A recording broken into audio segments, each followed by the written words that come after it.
Alright, so for my little sound wave project, I'm going to be analyzing a beat that I made and kind of explaining, how it all has to do with, real sound that out in the world, not computerized, not digitized, stuff like that. So take a look at this program. It's called Fruity Loops, and it's a digital audio workstation. And by interfacing it with all kinds of different plugins and other programs, you can kind of create, a pretty cohesive song. And there's a lot of different plugins that will allow you, or synthesizers that will actually allow you to make very realistic, different sounds. And this is all by basically emulating different sound waves for different instruments and through, different filters and modulation and stuff like that. And a pretty good example of this, I would say, will probably be, this is probably my favorite program. It's called Morpheme. I take up and load up a strings preset library, and I go into Spanish guitar, and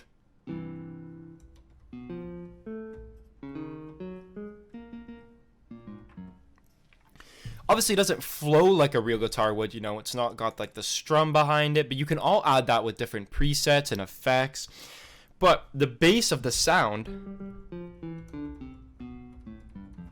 it sounds like a guitar. And if you were to load up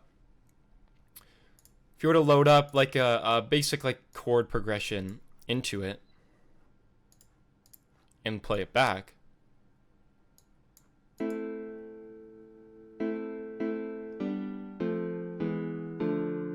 and so a really good way we can kind of visualize this, I'm just going to play back a small portion of this beat that I recently made.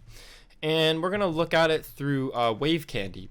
And Wave Candy is a really cool plugin for the mixer, and where you can view basically, the decibel meter, you can view the spectrum where the frequency lies in, as well as the oscillator of the actual sound waves. And you're going to see it's pretty chaotic. It's not just, you think of a sine wave, it goes up and down forever. But there's millions of different, little variations in the sound, and it's pretty complex. And I'm going to show an example of a real, song when I import it, and we can take a look at the little sound waves after. But basically, kind of looking at something like this, and I'm probably going to turn on the volume and not talk just because it's fairly loud, because you want to have, you want to have your song at a good decibel volume so that you can, play it back on any device. It's going to sound the same as every other song, basically.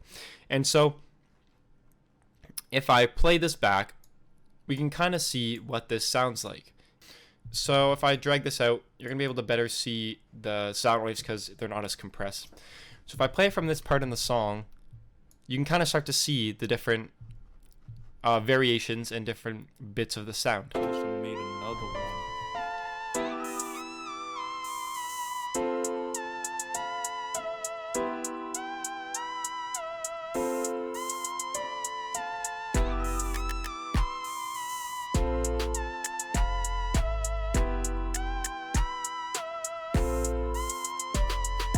So it's pretty cool to see how a live playback of a sound can be, visualized through different computerized programs, where it basically takes the sound and just converts that into a waveform. Now, if we take a look, let's just go into a new mixer and let's open up a sampler like Edison. And I'm going to pull up a song that I found in my downloads folder. So for some reason, I have the Cantina Band from Star Wars just downloaded in my thing. So, great song. But you take a look at the full scale of the song. This is going to be the full, however long the song is, every wave compressed down so you can see it all at once. It's pretty daunting, and you can kind of see, right now, the different sound waves and waveforms. But as you zoom in, you can see different breaks, and you can see it keeps going and going, and it gets smaller and smaller. So here we're at something that looks a little bit like a waveform. If I pull up, 808 waveform, it looks like this. You can kind of see the resemblance. And as we're visualizing on Wave Candy, you can kind of start to see the different waves, in their true form. Now, obviously, this is a download from YouTube, so you can kind of see that it's not perfect. The sound's pretty dirty. It's not smooth by any means. How computers have revolutionized the music industry and can help us visualize these things. It's really cool because you think about try and think of a sound wave of a song. There's no way you could do that. If you look at a waveform of a song, chances are you're not going to be able to view it this far down. And so it's really cool to see just how much variation there is between the different channels. Just being able to see what actually the building blocks of sound and what will make up this song. So if we go and look at the very beginning where the song is actually going to start from, we can actually see as the marker moves across these different sound waves and knows what sound to produce.